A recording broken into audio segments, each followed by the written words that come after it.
Oi, senhoras e senhores, estamos aqui novamente no Nacional Clube, no Pacaembu, para mais um 3 Neurônios, só com 2 neurônios.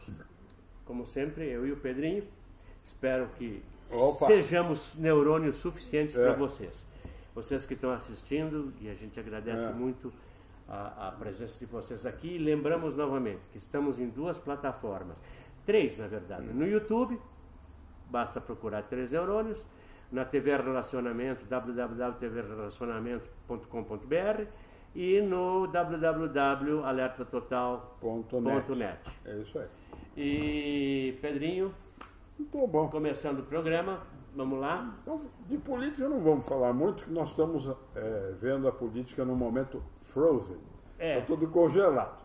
É aquela história de luta de cowboy no Velho Oeste. Assim, um olha para o outro e quem piscar primeiro perde. The other guy blinking. Quem piscar primeiro leva um tiro no meio da testa. Então nós vamos falar sobre generalidades, né?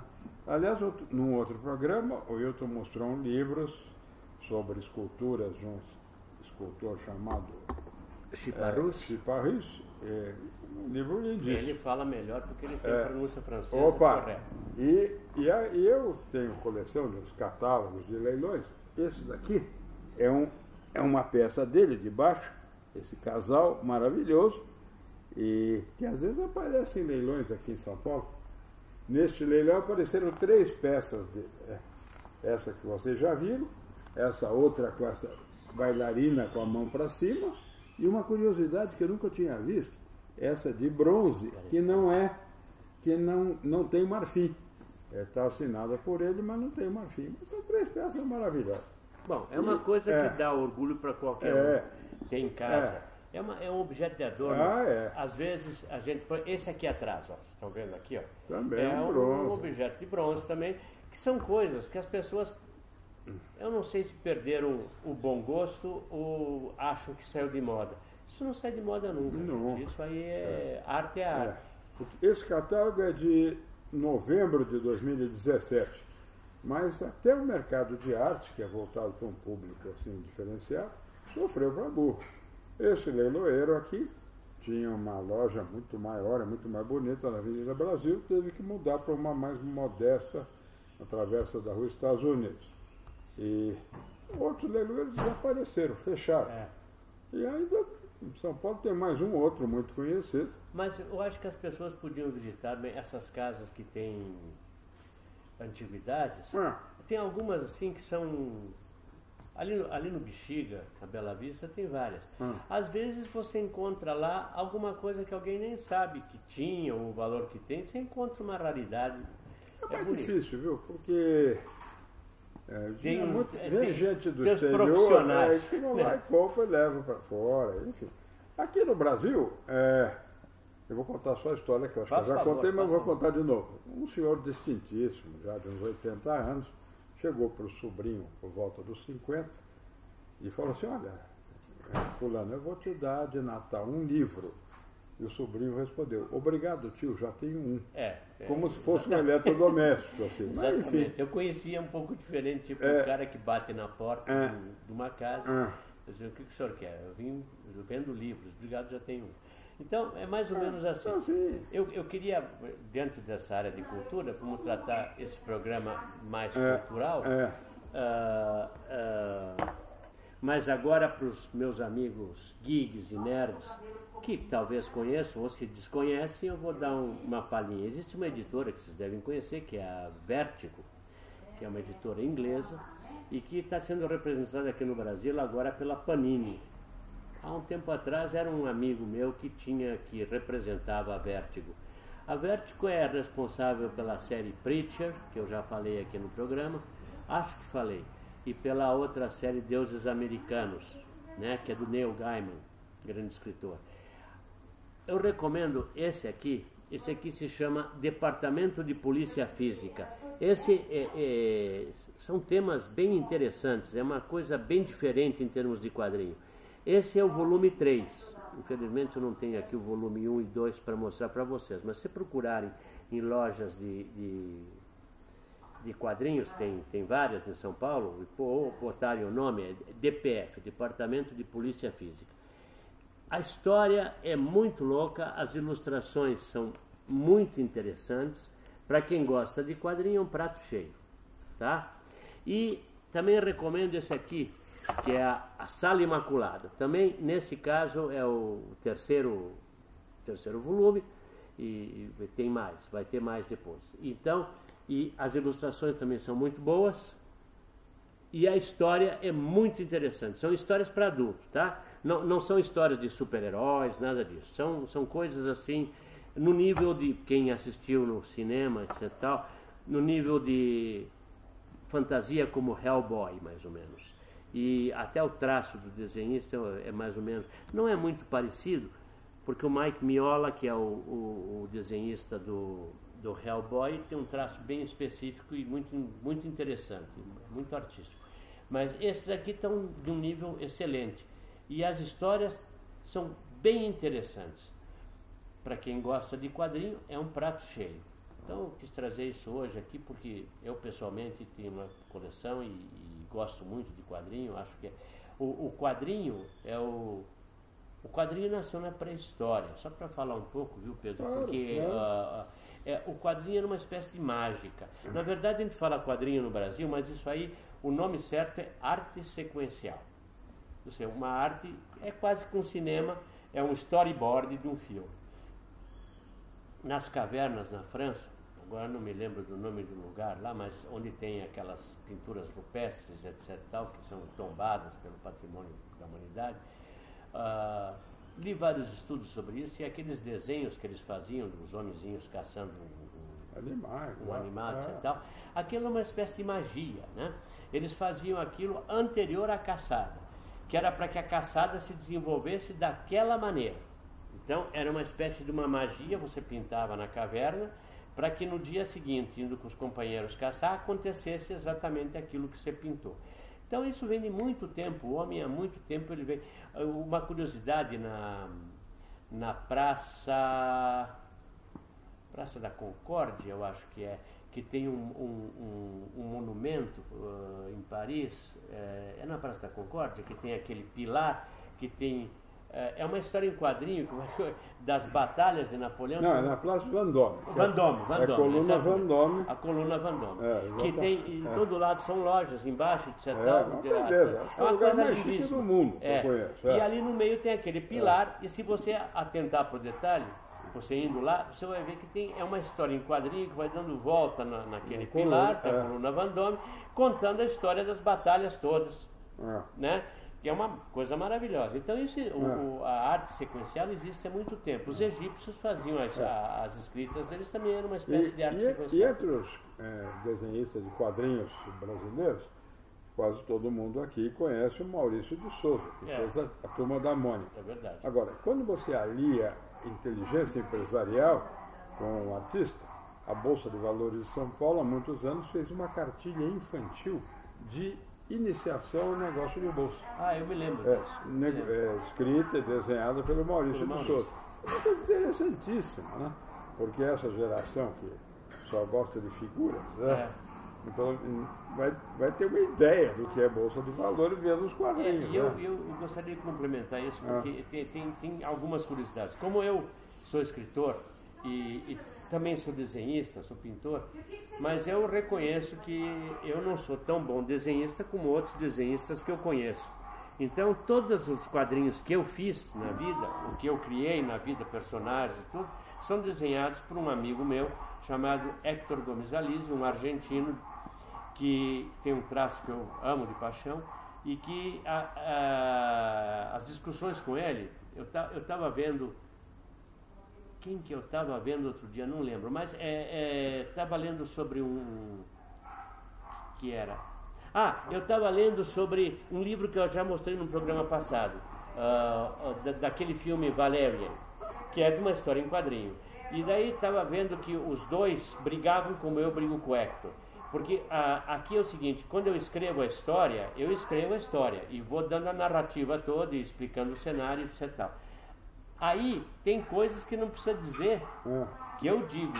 né? Mas não precisa dizer porque o quadrinho está mostrando. Tá Então, certo, elimina partes do texto. E daí cria-se brigas homéricas entre o escritor e o desenhista. Mas é uma coisa salutar, porque acaba resultando, se vocês se interessarem, entre no meu blog, tem algumas histórias em quadrinhos lá que eu fiz. Tem o Last Land Motel, o Motel das Terras Perdidas, tem Amazing Muchachas, agora nem me lembro as outras, mas tem lá, vocês vão ver.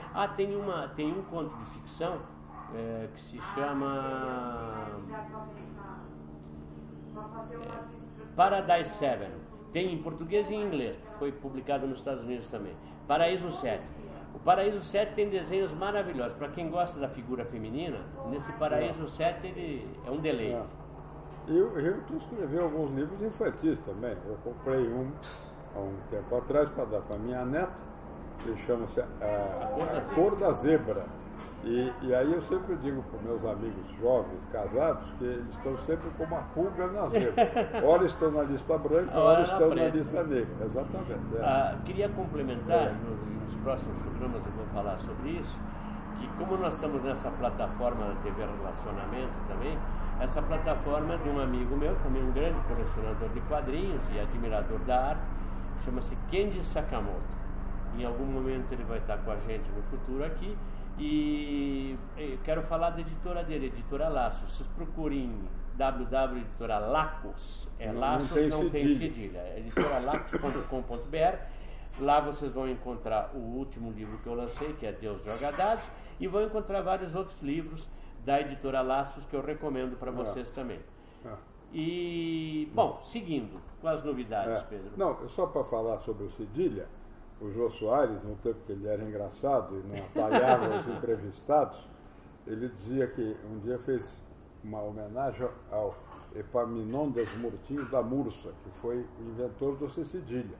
Senão, até hoje nós falaríamos que a criança tem um caroco no pescoço. Não, e então, ontem eu ouvi o professor Pasquale na rádio CBN, CBN, a CNN é americana, a nossa é CBN. Na rádio CNN, falando, ele se referiu ao acordo ortográfico brasileiro como desacordo ortográfico português. É um desacordo mesmo porque, sabe, por exemplo, em Portugal o pessoal resolveu, os autores todos se resolveram que eles vão continuar escrevendo como sempre escreveram, com trema, com tudo. O duplo C, acção. Exatamente. Vamos continuar escrevendo assim. Eu aqui no Brasil, eu confesso que durante meu tempo de vida passei por 2 reformas ortográficas até a desreforma que fizeram, desregramento ortográfico. Eu já não sei mais como escrever. É proposital. Essas reformas todas são para liquidar a cultura nacional. Exatamente. Então, desde que os esquerdistas tomaram conta do sistema educacional brasileiro, o que eles conseguiram foi esmerdear tudo, a cultura, a cabeça da juventude, etc. Então, a gente também não liga para eles, porque não existe ainda a pena de morte para você escrever de um jeito assim que você achar mais interessante. E tem uma outra coisa, por exemplo, você agora, a gente não escreve mais em máquina de escrever, você escreve no computador. O computador tem o revisor ortográfico da Microsoft. E ele é teu dono, ele faz o que ele tem. Tem horas que eu discordo dele, ele fica com o traço vermelho embaixo, eu quero que se dê. Eu também, exatamente. Sabe? Olha, se vocês estivessem aqui conosco... Iam comer um pãozinho de queijo. Iam comer um pãozinho de queijo quentinho, que é... Eu só levantar um pouquinho para vocês ficarem com água na boca. Pronto. Olha aqui, ó. Opa! Recém saído do forno. E agora vem um cafezinho quente, que vocês poderiam também estar tomando aqui com a gente. Exatamente. Mas enquanto eu como um pão de queijo, você fala... Tá certo. Quando eu terminar o pão de queijo, você come o pão de queijo, aí você fala, tá certo. Vai ser uma corrida de revezamento e ver ter o bastão tem pão de queijo. Então é uma beleza. Mas o que eu acho mais interessante... Tá uma delícia, obrigado. É uma delícia. Aqui tudo. Aliás, aqui é o Clube Nacional, já devo ter falado. E isso aqui é um lugar maravilhoso, delicioso, com gente simpaticíssima que nos atende de uma maneira maravilhosa. Ela disse obrigada lá, não sei se vocês ouviram. Bom, enquanto a gente passa o tempo aqui, os caras passam o tempo em Cuba lá, armando contra o Brasil, essa coisa hedionda, que é hedionda e burra, né? Que é o comunismo, quer dizer, só serve para eles mesmo. E o que é surpreendente é que tem um bando de asnos nesse país que ainda apoia, né? Fica falando. Eu acho que Lula, essas coisas, isso aí a gente devia deixar no passado. Já não dá mais trela, sabe? Porque não tem porquê. Na semana eu vi que um dos filhos do Lula está muito deprimido porque só sai de casa para visitar o pai na cadeia. Daqui a pouco ele não vai ter mais essa depressão, vai estar com o pai lá, vai ficar junto. Então, já tem com quem conversar. Já tem com quem conversar, fica ótimo. É como o Temer, quem sabe se levassem a Marcela junto, ele não sentiria tanta falta, né? Para a cadeia, então... Aliás, eu recomendo uma coisa, para não perder o humor, porque a nossa ideia aqui é verdade com humor. Existe um cômico nacional que eu pessoalmente gosto muito. Aliás, tem dois, mas eu vou falar de um hoje. É o Fábio Rabin. Vocês ponham no YouTube Fábio Rabin e ponham Fábio Rabin Temer. E vocês vão ver uma coisa que é absolutamente fantástica. Ele falando sobre o Temer, vocês vão rir muito. É bom de ver antes de dormir, para você relaxar e dormir feliz. Ele imita muito bem o Temer, então ele fala assim, eu não imito bem, mas eu vou tentar mostrar para você o tipo de coisa, porque a brincadeira dele é com a idade do Temer, né? Sempre. Então, assim, Marcela! Mijei. Caguei. Que é coisa de velho, né? Então, assistam o Fábio Rabin. Tô falando dele porque ele é divertidíssimo. Pedrinho. No YouTube? Não, no YouTube tem youtubers fantásticos, né? Nós já falamos aqui do canal chamado Acidez Feminina. É de uma jovem senhora inteligentíssima, brilhantíssima e com espírito de iniciativa. Nessa última postagem que ela fez, acho que hoje, dia 19 de julho, de manhã, ela viu que a prefeitura de uma cidade aí do interior de Minas, onde ela mora, tinha colocado placas de trânsito numa posição estratégica na calçada e não passava cadeira de roda nenhuma, nem carrinho de bebê e mal uma pessoa. Aí ela botou a boca no trombone para falar numa linguagem musical e, como ela é uma pessoa muito simpática, muito querida, a prefeitura foi lá e tirou as placas mal colocadas. E ela mesmo se vangloria, você me sentia a própria cidadã. Eu quero fazer desculpa de interromper. É que eu lembrei de um troço terrível. Na Rua Major Sertório, na esquina, logo seguinte à Biblioteca Monteiro Lobato, ontem eu estava indo a um dentista que eu tenho lá perto e estava indo a pé. Tem uma boca de lobo que tem aquele ferro em cima, trançado, estava sem o ferro. Eu desci da calçada e eu vi aquilo. Se alguém distraído pisa naquilo, quebra a perna, ao contrário. É um negócio assim fatal, pode matar uma pessoa. E estava sem a grade. Então, prefeito de São Paulo, isso é extremamente grave. Por favor, tome uma providência com isso. Aqui os políticos não estão ligando para a população. Nós só atrapalhamos. De vez em quando, a cada 4 anos, eles lembram que nós existimos. Aí vem com aquela demagogia, beija a criancinha, come pastel na feira. É verdade. Então, é uma palhaçada total. Gente, eu vou dizer uma coisa. Passamos do momento, é muito bom bater papo com vocês, mesmo que vocês não batam papo com a gente. Mas é bom bater papo com vocês. Até a próxima. Eu e o Pedro vamos continuar aqui no Pãozinho de Queijo. Se vocês estivessem aqui, vocês estavam comendo com a gente. E nós comíamos menos. Beijo para vocês. Curtam, compartilhem, xinguem, chutem o pau da barraca, façam o que quiser, mas vejam os 3 neurônios, que agora são 2. Um abraço para todos. Tchau, tchau. Tchau.